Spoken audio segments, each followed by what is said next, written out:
तुम जब तक अपने काम को एंजॉय नहीं करोगे ना, उस काम में तुम कभी परफॉर्म कर ही नहीं पाओगे। किसी भी काम में, किसी भी काम में एक्सेल करना है तो उस काम को एंजॉय करना सीखो। कभी हमारे बड़े बुजुर्ग पहले कहते थे मन लगाओ, मन। अब तो लोग खाना भी कायदे से नहीं खाते। और अब तो मैं लोगों को देखता हूं, हमने भी गलती की है, लेकिन लोगों को क्या देखना, मैंने खुद ये गलती की है। खाना खा रहे, न्यूज़पेपर भी साथ में पढ़ रहे, व्हाट्सएप पे मैसेज भी देख रहे हैं, तो दिमाग कितने भागों में टूट रहा है।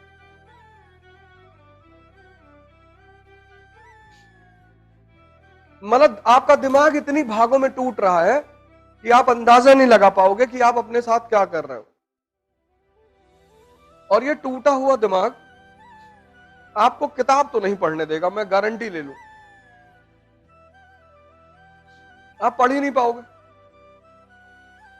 नहीं पढ़ पाओगे। पढ़ना एक शांत दिमाग का काम है, सब पढ़ ही नहीं सकते, पॉसिबल ही नहीं।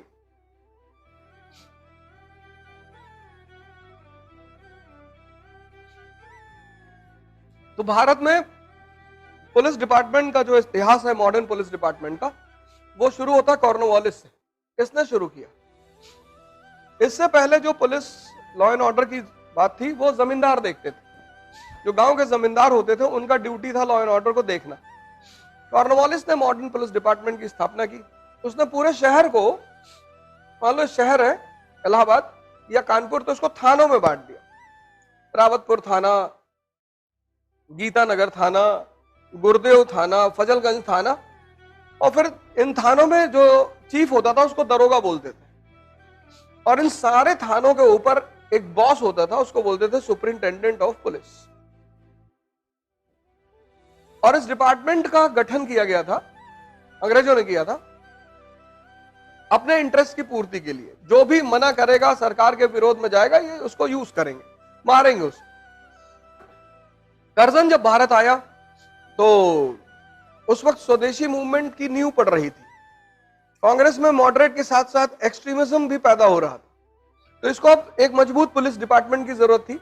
तो इसने फ्रेजर कमीशन अपॉइंट किया। एंड्रू फ्रेजर उसका चीफ था और इसने फ्रेजर कमीशन अपॉइंट किया। और कमीशन ने रिपोर्ट दी कि डिपार्टमेंट अनडिसिप्लिन्ड है और कमजोर है। तो इसने पुलिस ट्रेनिंग इंस्टीट्यूट खड़े किए और सीआईडी नामक एक गुप्तचर विभाग बनाया। फिर मैंने कहा कि जब देश आजाद हुआ तो हमने डिसाइड किया कि पुलिस डिपार्टमेंट को हम अपने प्रशासन का हिस्सा रखेंगे।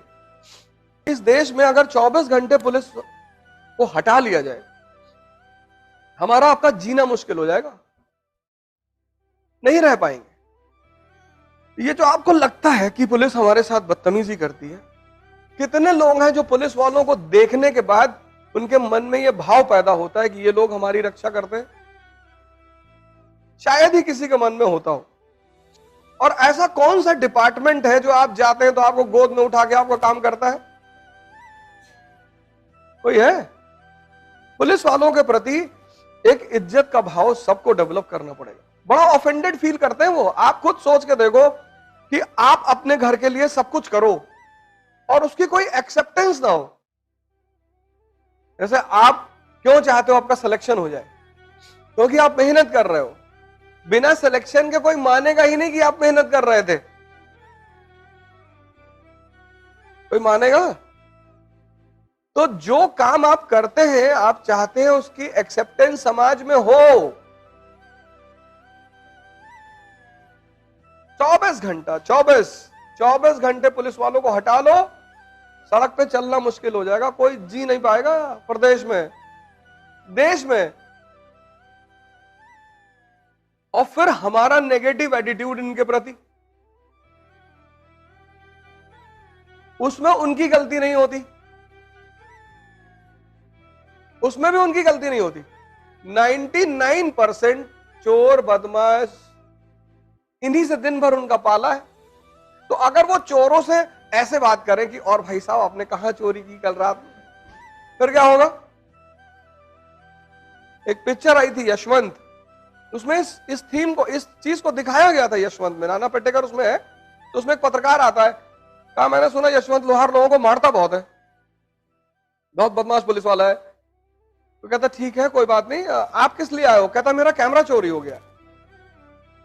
तो एक आदमी को बुलाता है, वो कहीं से किसी को बुलाता है, फिर उसके लिए बिरयानी मंगाता है, फिर उसके लिए कोल्ड ड्रिंक मंगाता है, फिर कहता है यार भाई सर का कैमरा खो गया है, बता दे कहां है।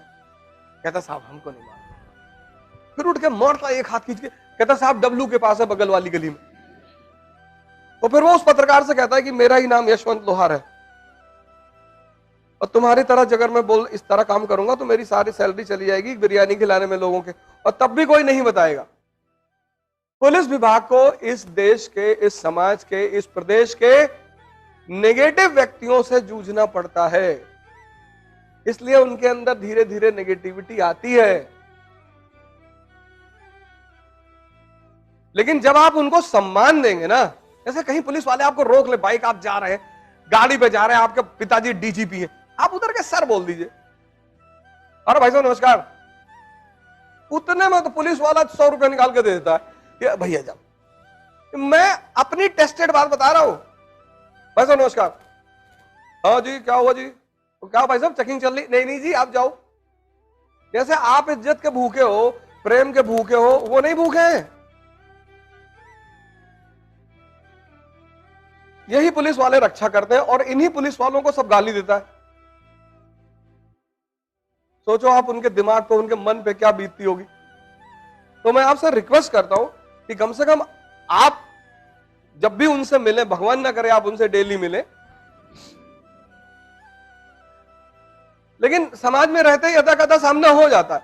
एक बार कानपुर में आईटी में एक प्रोग्राम था, यहां हम फैजल भाई जा रहे थे, पुलिस वाले चेकिंग पे थे, रोक ली गाड़ी, हमने सीट बेल्ट नहीं लगाई। यहां से निकले, मेन रोड पे पहुंचे, जब तक बेल्ट लगाते सामने पुलिस वालों ने रोक लिया। हाँ जी सीट बेल्ट नहीं लगाई। मैं निकला, मैंने कहा भाई साहब नमस्कार। हाँ जी। बोले भाई साहब आपने सीट बेल्ट नहीं लगाई थी। मैंने गलती हो गई भाई साहब। मैंने इतना कहा भाई साहब गलती हो गई, कुछ बोले ही नहीं हो। अब आपको अगर हेलमेट लगाने के लिए कह रहे हैं भैया, ये तरबूज है ना, जब खुलता है ना तो टुकड़ों में वो खुलता है, फिर दुनिया को कोई डॉक्टर स्टिच नहीं लगा पाता। हाथ टूट जाए, पैर टूट जाए तो ठीक हो जाएगा। तभी तो जो हेलमेट का ऐड करती है, स्टड एक कंपनी है, वो हेलमेट का ऐड करती है, एक नारियल रखती है, उस पर हथौड़े से मारती है, नारियल बिखर जाता है, तो कहती है कि मर्जी है आपकी, आखिर सर है आपका। तो जो पुलिस वाले आपसे चार्ज फाइन लेते हैं ना, तो आपकी भला के लिए लेते हैं कि एक बार दंडित हो जाओगे तो जाके हेलमेट खरीद लोगे। फिर लोग क्या करते हैं, यहां पे पुलिस वालों से बचने के लिए 100 रुपए का हेलमेट खरीद लेते हैं। जब 1 लाख की बाइक पे चल रहे हो तो 5000 का हेलमेट नहीं खरीद सकते हो, और वो भी तुम्हारे सर को बचा रहा है। एक्सीडेंट्स जब होते हैं ना, सीट बेल्ट इतनी उपयोगी होती है, वो सारी चीज आपकी सुरक्षा के लिए, आपकी प्रिकॉशन के लिए, वो दुश्मन नहीं है आपके। और जो आदमी 24 घंटा खड़ा है, कल आप में से बहुत लोग आईपीएस होंगे, नहीं होंगे? आपके घर में कोई भी हो, डीजीपी हो, सेंट्रल मिनिस्टर हो, आप प्यार से उनसे बात करें। 99% दिल्ली में मैं कई बार पकड़ गए, रेड लाइट क्रॉस हो गई, पकड़ लिया। कुछ रेड लाइटें दिल्ली में ऐसी हैं जो दिखाई ही नहीं पड़ती कि रेड लाइट है, जम कर गए तब पता चला कि रेड लाइट थी। पेड़ से कवर है, टहनियों से कवर है, क्योंकि देश में सबसे बड़ा दायित्व है सुरक्षा करना।